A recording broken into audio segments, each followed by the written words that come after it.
الصلاة والسلام على مولانا رسول الله. جيت نعاود لكم قصتي يا البنات، نتمنى تكملوا حتى الاخر. انا موظفة وعندي جوج ديال الوليدات، وبحكم المسؤولية ديال الدار وديال الخدمة وجوج ديال الدراري والراجل كنت مضطرة باش نجيب الخدامة باش تعاوني في شغالات الدار. في الاول كنجيب العيالات اللي كبار، يعني من 40 عام حتى الفوق، كيخدموا عندي من 8 ل 4 د العشية، يعني الوقت اللي كنخرج فيه انا من الخدمة كنخرج في 3:30. كنجي يعني 4 كنلقاهم مشاو وداروا الشغالات الدار. ولكن اخوتي الصدمة الكبرى اللي لقيتهم هي ان بقيت صابرة شحال. لقيت هادوك العيالات كيديو لي من المنى ديال الدار، يعني كيهزوا لي بزاف د الحاجات، وانا بحكم ما عنديش يعني البديل كنبقى شاده فمي وساكته. شحال من حاجه تهزت لي وما كنهضرش، وحتى شي شغل ما كيديروش شي شغل، واخا كيجمعوا هذاك الشيء الفوقاني. النهار اللي كنخمل انا بيدي وكنهز لركاني كنركرني كاملين كيما كانوا. صافي تما وهي تجيني الفكره نهار على نهار، قلت صافي انا نشوف شي وحده صغيره اللي تبقى تبات، بحكم انني كنجي للدار يعني ما كيقدنيش الوقت عاود باش توجد الكود ديال الوليدات وباش تدوش ليهم وباش تحفظهم تقريهم وبزاف د الحاجات. يعني هادشي كامل بزاف عليا. وحتى الراجل ملي كيشوفك عندك العيالات كيقول صافي راه عندها العيالات كيرخي عليا، واخا كيشوفني ملي كنجي وانا ما كنجلش. انا كنت كنجي في 3:30، هو كيجي في 5 وكيلقاني غير في الكوزينه غير مع الدراري. ما كنعس ربي اللي عالم بيا، كنطيح طيحة وحدة، والصباح عاوتاني كنصبح، يعني النهار كيتعاود.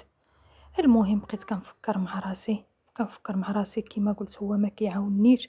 كيشوف صافي كيقول لك راه كتجيبي العيالات صافي، وانا ما نقدرش نجلس. الخدمه معاوناني بزاف ومعاونان بها والديا ووليداتي، وكنشري الحاجه اللي خاصاني كيما قلت لكم، يعني راداني همه وشان. يعني الراجل ما غيقدرش يلبي لي كلشي. تما صافي انا نفكر، قلت نجيب شي وحده تكون صغيره هكا، علاه وعسى يعني تربى على يديا ومنها نديرها بحال بنتي. ما بانت لي مولات المسمن. مشيت عند ديك مولات المسمن ووصيتها، قلت لها لا لقيتي لي شي بنت صغيره وتقدر تبات، ونهار السبت يعني السبت تمشي فحالها في 6 العشيه تمشي لدارهم تبات فيها، تجي حتى الحد تبات معنا باش الصباح تصبح في الدار. داكشي اللي كان ما داش بزاف وهي تعيط لي مولات المسمن. مشيت عندها قالت لي راه كاينه واحد البنت ما قدتش على الكرا، كانت خدامه في القهوه وما قاداش على الكرا باش تخلص، راه باغا تخدم وتقدر تبعت. قالت لي عندها 23 عام. صافي بقيت كنفكر حتى كان هي كانت تفكر معايا. ملي قالت لي خدامه في القهوه جاتني في شكل، خفت واحد شويه، ولكن قلت واقيلا راه ظروفها كتحكم عليها. صافي مشيت تلاقيت مع ديك البنت، كانت لابسه غير واحد جلابه، مهم كتبان فيها درويشه، بانت لي انا درويشه اولا ما نعرف. انا شفتها هكاك بقات فيا، جبتها ما علينا ما بيا، جبتها للدار. صافي العائله صافي حتى هي ولفات وعجبها الحال، تهليت فيها، خرجت شريت لها الحوايج، ما خليت ما شريت ليها. مهم حيت كيما قلت لكم ما جابت معها حتى حاجه غير واحد التصويق، مشيت شريت لها البيجامات وريتها البلاصه اللي غتنعس فيها، بحكم ان ساكنه غير في السكن، يعني عندي غير جوج بيوتا والصالون ووسط الدار. عطيتها داك الصالون قلت لها بنتي غتبقاي تنعسي هنا، الفريش ديالها بكلشي ديالها. كذلك وريتها الدوش، قلت لها منين تبغي تدوشي، هاد الدوش بنتي ها هو هنايا، دوشي فوق ما بغيتي. صافي شفت البنت مزيانه كيما قلت لكم وكتسمع ليا الهضره، وليت صافي حتى انا وياها عجباتني. مهم ديك الوقيته اللي انا دابا مدوزه معاها كيما قلت لكم عجبتني بزاف، كتسمع لي الهضره كامله، كنقول لها اجي ديري هادي اجي ديري هادي اجي عملي هادي. حتى الدراري يعني كنخليها بعض المرات كنقول لها صافي انت غير لعبي معاهم، حاولي تلعبي معاهم. ما كنشوفها حتى هما عجبهم شي واحد زاد عليهم في الدار كيبغيوها تلعب معاهم. صافي حتى لهنايا كيما قلت لكم والامور مزيانه. حتى لواحد النهار السيده شفتها بدات كتبدل عليا وجاتني في شكل، تبدلت عليا بزاف. صافي حتى لهنا والامور مزيان. يعني كما قلت لكم دوزات معايا شهورة، بقيت كنحس بالبنت مزيان وهي حتى هي ولفات عجبها الحال، ولكن اللي لاحظت فيها هو البليه ديال التليفون. يعني التليفون ها هي كتشقى وكتسمع ليا وكدير داكشي اللي كنقول ليها كديرو، ولكن التليفون كما قلت لكم كتشقى بجوج يدين، والتليفون ديما دايره الصماطات في ودنيها ودايره التليفون شاداه بكتفها هكا باش ما يطيحش. مهم حتى لهنايا جيت عندها وسولتها قلت ليها مع من كتهضري ديما كنشوفك في التليفون؟ قالت لي مع صاحبتي. ديما صاحبتي صاحبتي. وقلت لها بزاف على هاد الصحابات. قالت لي لا رانا كنت خدامه معاهم في القهاوي وكتبقى العلاقه ديالنا مزيانه معاهم، بقات العلاقه ديالنا مزيانه وكنتعايطوا بيناتنا. المهم صافي انايا خرجت راسي من هاد الشوق حتى لجيت واحد العطله، هي ديك العطله اللي قلت ليها انا غادي نسافر. قلت لها شوفي غتمشي للدار ديالكم حتى نجي من السفر ونعاود نعيط لك ترجعي. صافي داكشي اللي كان. مشينا سافرنا، ديت وليداتي مشينا مع راجلي، حتى كنرجع للدار كنلقاها في الدار. صافي ظهر لي العجب، لقيتها السيده في الدار. قلت اش كديري هنايا؟ ديك الساعه قالت لي لا راه خالتي اللي كنمشي معاها اللي كنمشي نبات دارت ليا الطن. حاجه كانت بيناتهم على داك الانسجام اللي كان بيناتهم وتقطعات.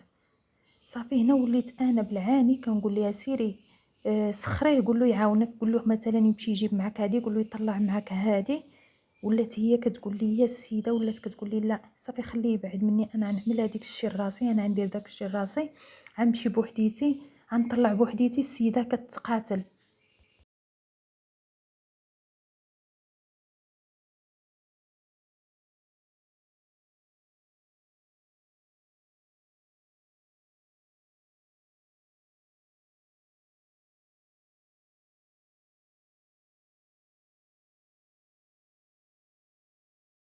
صافي كيما قلت لكم هنا قلت صافي عاوتاني كيما هذاك حن قلبي، وقلت لها صافي تبراس هاد البنت باقا صغيره خليها.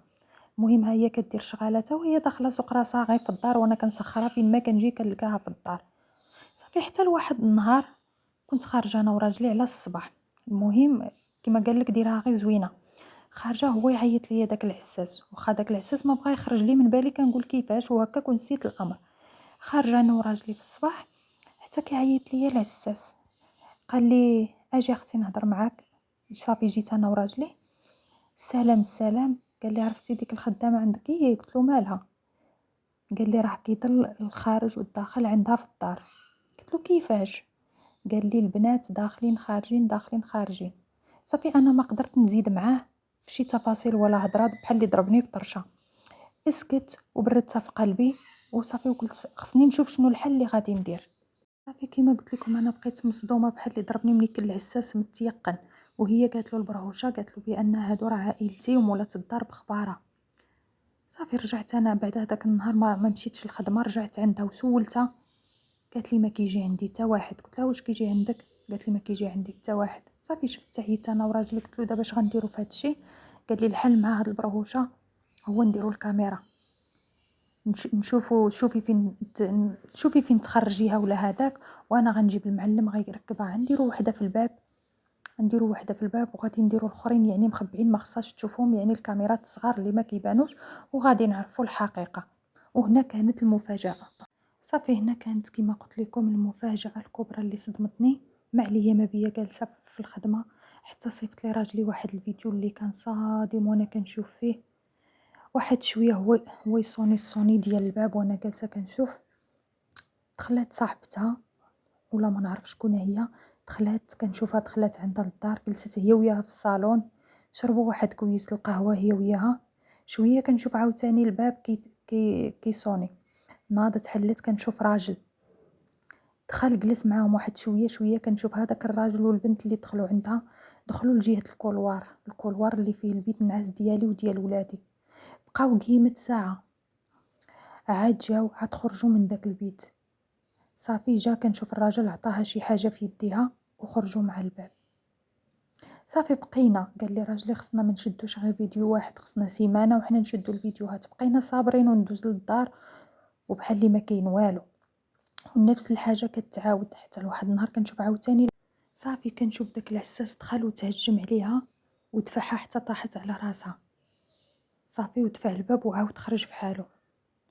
المهم بقيت كنشك عرفت بأن كانت عندها علاقة مع داك العساس، يعني من أول مرة كانت عندها علاقة جنسية معه. وعلاش يعني على هاد الشي جا شكم بها لعندي. المهم بقيت حابسه داك الشي في قلبي اللي ضرني بزاف بزاف بزاف.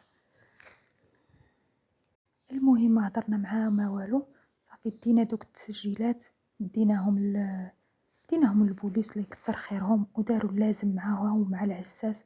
هنا عرفت بانني ملي كنمشي للخدمه انا وراجلي، داري كترجع دار الدعاره، والسيده كانت قاديه حاجتها ما كفاهاش داكشي اللي كنت عاطيها، وكانت دايره يد مع السيد اللي كان خدام معاه في القهوه، وكانت خدامه في قهوه ديال الشيشه، وهو اللي كان كيجيب ليها الكليان.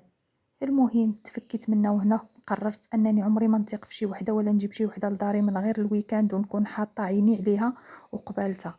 كنتمنى ما تثقوا في اي واحد، ودائما حديو راسكم. ولا وصلتوا هنا كنشكركم والله يحفظكم، وما تنساوش